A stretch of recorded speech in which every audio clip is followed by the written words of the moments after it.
to my channel, or welcome if you're new. If you are new, hi, I'm Cora. Make sure you check out the description box below for links to all of my social accounts as well as my website, corashay.com.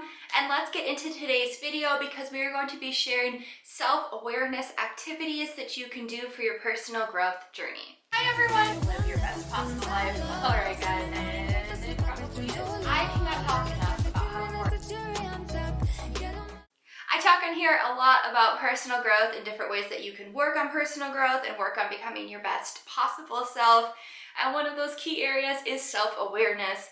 Self-awareness, in my eyes at least, it just means that you are taking the time to be aware of why you're making the decisions you're making, why you're doing the actions you're taking, why you're thinking the things you're thinking, and how it may be perceived from an outsider kind of point of view. And I think it's really important to be aware of yourself, aware of your thoughts, your actions, and your decisions when you're working on growing as a person and becoming your best possible self.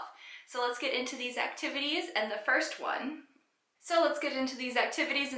is meditation. You're probably not surprised by this if you've done any research about self-awareness. If you stumbled upon this video because you're looking into self-awareness activities, this is probably one you've seen a lot, and it's for a good reason. I do recommend, if you are new to meditation, to start with doing guided meditation. I still do only guided meditations. I find that it works the best for me. But if you are somebody who is able to guide yourself and you don't need somebody else to guide you in meditation, good for you.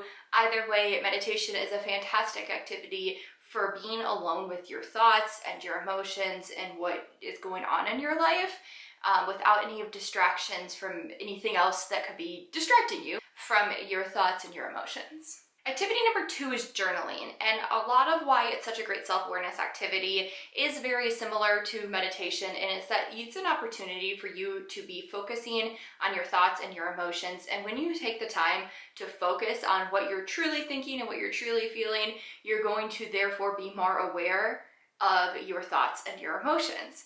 And it sounds really self-explanatory, but it's more important and more helpful than I think a lot of us realize. So I do really recommend adding journaling into your daily routines. I have a bunch of different journal prompt blog posts that I will link below, talking about different prompts for different scenarios. There's a lot of them about self-improvement and inspiring yourself, so I definitely recommend checking those out if you're going to start doing the self-awareness activity.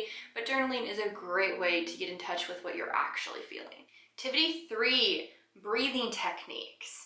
This is one that I didn't realize the importance of until I tried it when I was working on this blog post and thinking of different awareness activities that I may do or may want to add into my life.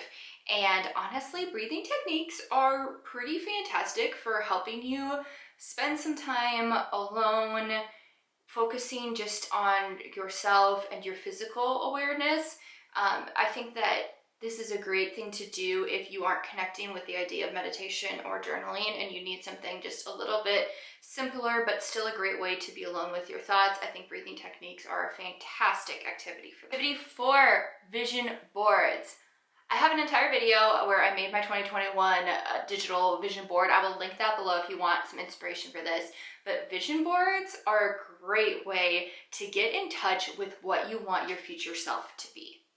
And being honest with yourself is an essential part of this. Like, you don't need to put something on your vision board because you think that other people want you to achieve that, or based on societal standards or any other, significant other standards, family standards, anything like that. This vision board is about what you truly want and what you are envisioning for your future. And when you take the time to really think about what you want your future life to look like, you are in and of itself, just in that activity, being aware of what you really want in life. This making a vision board is one of the best self-awareness activities, in my opinion, for actual personal growth, because it gives you this forced time when you need to think about what you're envisioning, and then that gives you the opportunity to work towards making that envisioned life actually come to life and happen.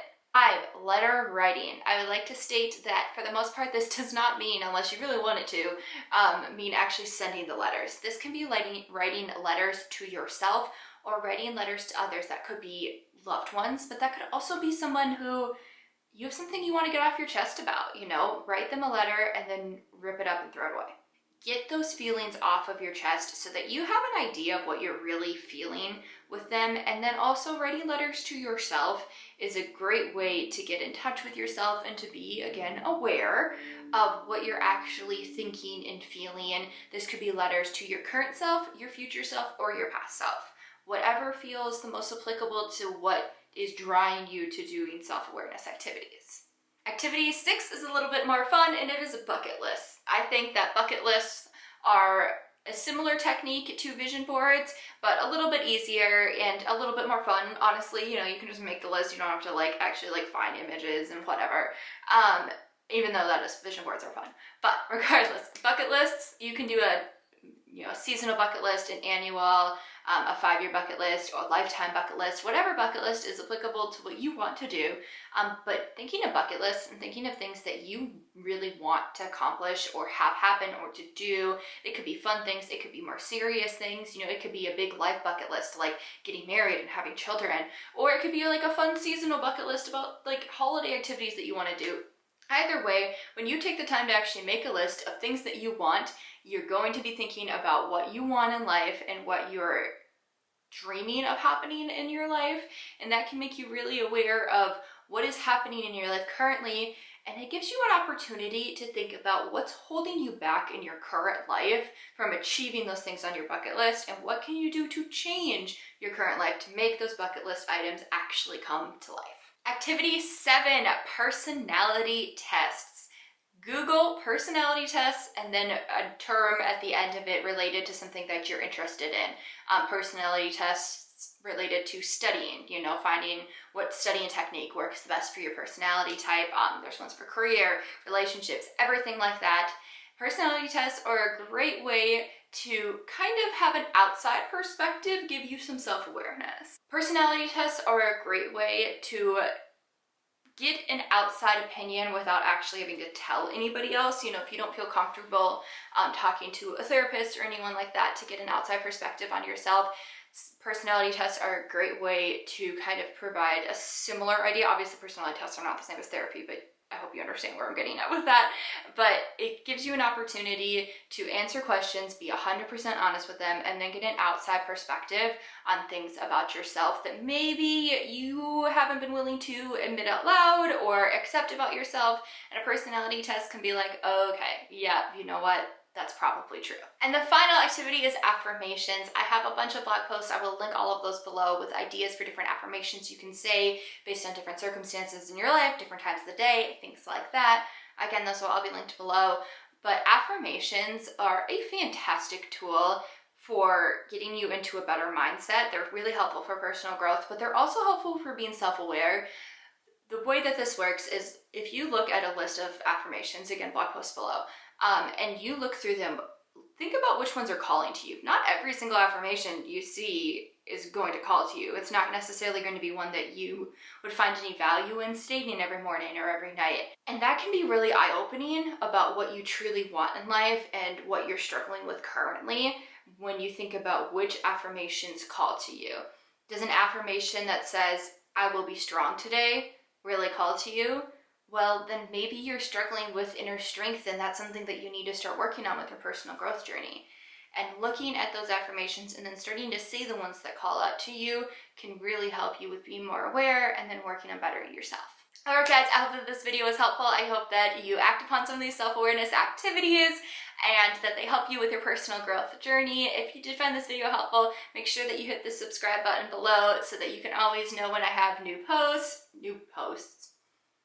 I'm a blogger first and foremost, new videos out. And if you have any questions, make sure to let me know in the comments as well. And have a great day. Bye.